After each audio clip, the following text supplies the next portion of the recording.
I want to talk about aggression-based matchmaking for a second, because the more I think about it, the more complicated it gets. On the surface, it sounds fair. The idea is simple. You don't want to fight somebody, you don't shoot anyone, and you'll naturally end up in a more PvE leaning lobby. If you want PvP, you play aggressively. You shoot on sight and you get matched with people who play the same way.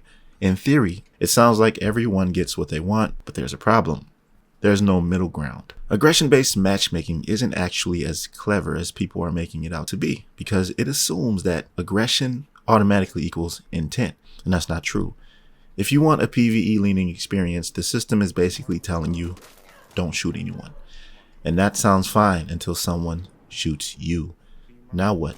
If you defend yourself even once, you risk being flagged as aggressive. The system can't tell whether you're being toxic, whether you're being defensive, or whether you're just trying to create space and survive. It doesn't understand intent. It just understands aggression. So now if you want to stay in a PvE style lobby, you're not only avoiding PvP, you're also choosing not to defend yourself. You're expected to run or accept loss. That's not PvE. That, ladies and gentlemen, is called submission. And this is where the conversation goes deeper, because the developers have been very clear about their vision. Arc Raiders is meant to be a PvPvE experience. They want it all lumped in together. Players, arc, risk, uncertainty, that's the game. And I actually agree with that. But at the same time, a large portion of the community is asking for a full PvE mode. I've even asked for it because it just makes sense. No player combat, co-op, of course, just arc, survival, and loot. People want that. Instead of committing one way or the other, the solution becomes aggressive-based matchmaking. And what that really does is push players into creating their own PvE lobbies through behavior. If someone truly doesn't want PvP, they just never engage. They don't shoot anyone. They avoid everyone. Eventually, they barely see other players at all. At that point, that's already PvE.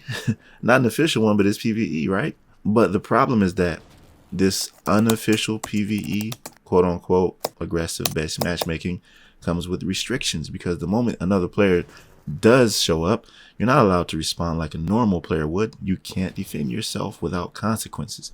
You can't deter an attacker. You can't push back. The system quietly says you can have PvE, but only if you submit. And that's where it stops making sense to me, and where you should just go ahead and add a PvE mode, because you're trying to do it anyway. When we look at who this system actually works for, it's not for everyone. It works for PvP players, no doubt. They don't mind being attacked. They don't mind attacking others, that's for sure. That's the experience they want. It also works for hybrid players like me, players who want both, but are fine defending themselves when necessary. If they get attacked and fight back, there's even a sense of pride there. Like, I survived, I earned this, you know what I mean? But the one group this system doesn't serve at all is the pure PvE player. The player who doesn't want to hunt players, doesn't want to defend against players. They don't want anything to do with it. Honestly, they don't want to submit to players either. They just don't want PvP, period. Aggressive-based matchmaking doesn't protect that player. It just isolates them.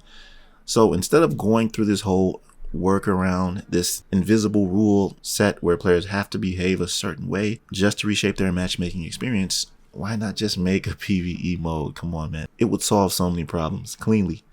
Let me tell you exactly what's happening, okay? Right now, aggressive-based matchmaking is trying to solve a design disagreement within a technical system.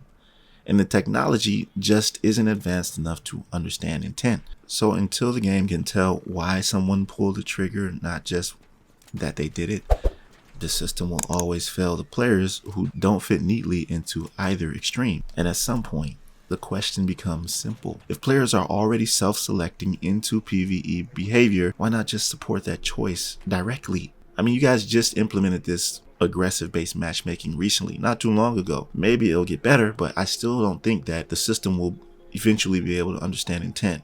That's very hard to do. You cannot really go into the mind of a player. It's one of those things where when people think that AI or robots in the society are eventually going to start to become aware and have consciousness, it just doesn't have the key to do that. Robots don't have a soul. AI don't have souls. They will never have souls. And souls and consciousness are what drive intent. This is the exact same concept, and it will never cross that bridge. It's like an oxymoron. It won't fit. It's like a square circle. And this is where I want to share something personal as I end. One of the main reasons why I want a PvE mode to be added exclusively. I used to play the Division 2 heavily, and the reason I eventually moved to Arc Raiders wasn't because I stopped liking the franchise. It was because over time, nothing really meaningful was happening anymore. Years went by and the systems stagnated and potential stayed potential. And that's what pushed me to look somewhere else, which is exactly how I ended up playing Arc Raiders. That's also why I'm so invested in this conversation. I don't want Arc Raiders to become something it isn't. I respect the game for what it is, but because I see what it could be is why I'm introducing this concept. I'm not asking for the core PvPvE experience to disappear. I'm talking about expanding the ecosystem. A PvE co-op mode, a space with a little more permanence, a place where progression feels like it builds instead of resets, like the Expedition. And clearly, I'm not alone in that. I made a video yesterday talking about the Division 2's upcoming Survivors mode, and it immediately made me think about Arc Raiders, because some of the comments were wild. People were straight up saying that Arc Raiders feels like the Division 3 they never got, a replacement, and that says a lot. It's not an insult to Ubisoft, it's a reflection of how players feel when time passes and nothing moves forward. In this industry, that's what happens. Games don't always fail, they get replaced. Developers, they get complacent and updates stall. I've seen it over and over again, and then players wait until they move on.